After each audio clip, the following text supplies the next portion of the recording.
1.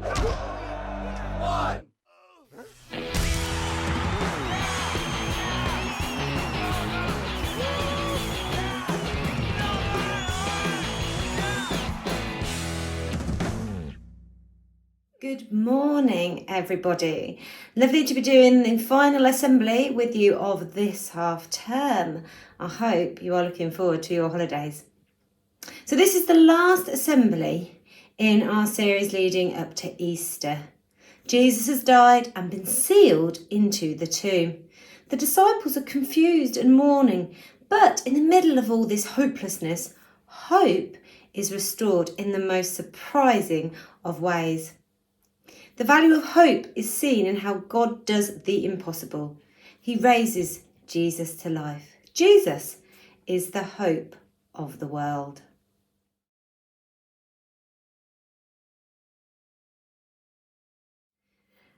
Okay, with our do game today, I am going to show you a series of emoji faces. And all I want you to do is have a go copying them. Thought that might be a little bit of fun for our last week.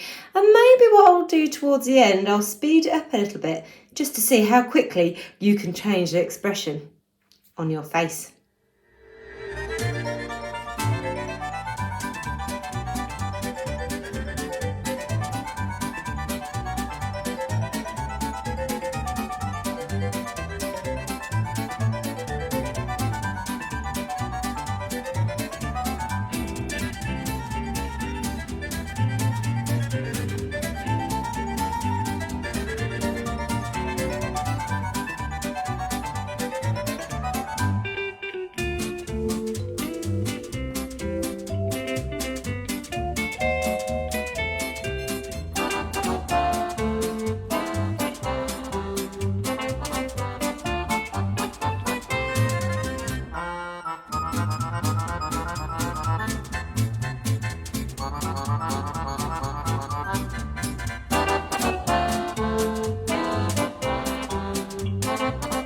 I wonder how you got on with those. I hope your teacher joined in as well. That was one of those moments where I really wish I'd been there so that I could see what some of your faces looked like.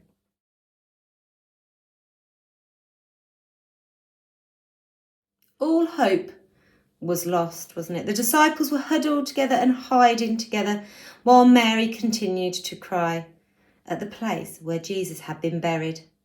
But something unexpected was about to happen. Let's join Mary and see what it was. Jesus was buried in a tomb, and the entrance was covered by a huge round stone. No one could get in. It was sealed, secure, locked. It seemed that everything had gone wrong. But when Mary Magdalene went to visit the tomb, she saw that the huge round stone, the one that was supposed to keep Jesus' tomb sealed and secure, had moved. The tomb was open. Immediately, Mary started running. Oh, she ran and she ran and she ran, and then she ran even faster. Wow. She ran until she found two of Jesus' disciples, and then she stopped running. When she had caught her breath, she said to them, "Someone's taken Jesus from the tomb, and I don't know where they have put him." The two disciples looked at each other, then they looked at Mary, then they looked at each other again. Then they started running, and then they ran even faster. And they ran until they reached the tomb, and then they stopped running. The two disciples looked at each other. Then they looked at the tomb. Then they looked at each other again. The tomb was empty. Where Jesus should have been lying, there was just a cloth that he had been wrapped in. Jesus was gone. Someone had taken him. The two disciples were very sad. And they walked off very slowly, not running at all. It seemed that everything had gone wrong. By now, Mary had got back to the tomb. It had taken her a while to get her breath back. She was crying and she was upset and she was sad. She looked into the tomb. Then she rubbed her eyes. Then she looked into the tomb again. There in the tomb sat two angels. They asked Mary why she was crying. Isn't it obvious? Thought Mary. It's obvious someone's taken Jesus from the tomb and I don't know where they have put him. Then someone else asked Mary why she was crying. Oh, surely it's obvious, thought Mary. Oh, it must be the gardener. Maybe he knows where they have put Jesus. She said to him, Did you take him? Please tell me. I will go and take care of him. All he said was Mary. And suddenly she realised it wasn't the gardener after all, but it was Jesus. Jesus was alive. Mary's sadness vanished. She was full of joy. And then she started running. Oh, she ran and she ran and she ran, and then she ran even faster. She ran until she reached the disciples, and then she stopped running. Jesus is alive. That evening, the disciples were all gathered together. They had locked the doors because they were scared. But even though the doors were locked, Jesus appeared in the room. What's going on? Is it really him? How did he get in? Whispered the disciples. Peace, said Jesus, and he showed them where the nails had gone into his hands and his feet to prove it really was him.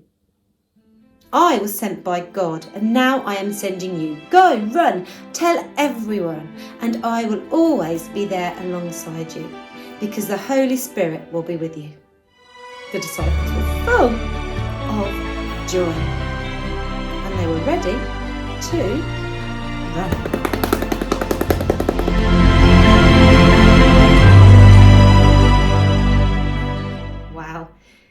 Think of a time when you have felt lots of different emotions in a very short period of time.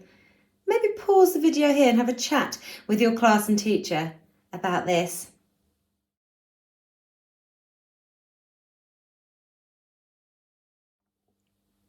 So for today's prayer, I just want us to think about how many different emotions were involved in today's story. When we're feeling hopeless, sometimes we can kind of freeze, can't we? Like a statue. So can you freeze for me like a statue today?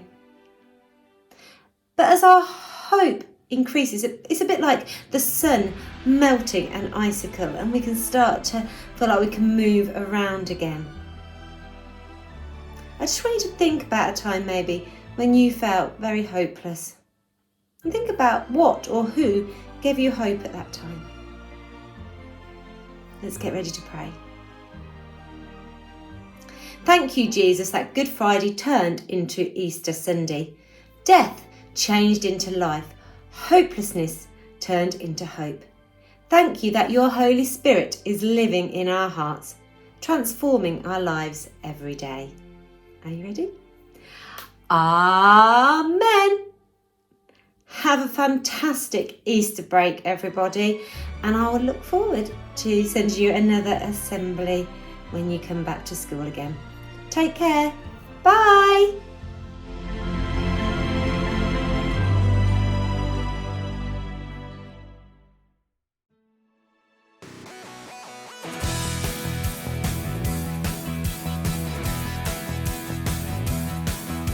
The women went to Jesus' tomb on that Easter day.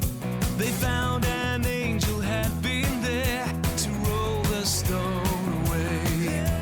Roll the stone, roll the stone, roll the stone away. The angel came on Easter Day to roll the stone away.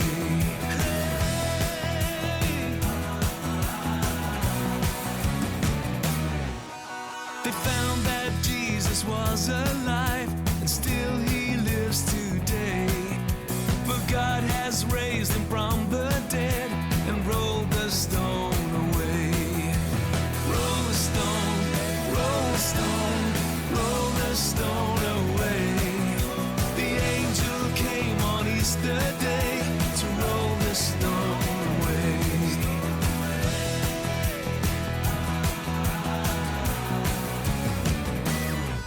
Don't let your heart be like a tomb, empty, dark, and gray. Jesus said that he's the rock to roll your stone away. Roll the stone, stone away. The angel came on Easter Day to roll the stone away. Roll the stone, roll the stone, roll the stone away. Jesus said that he's the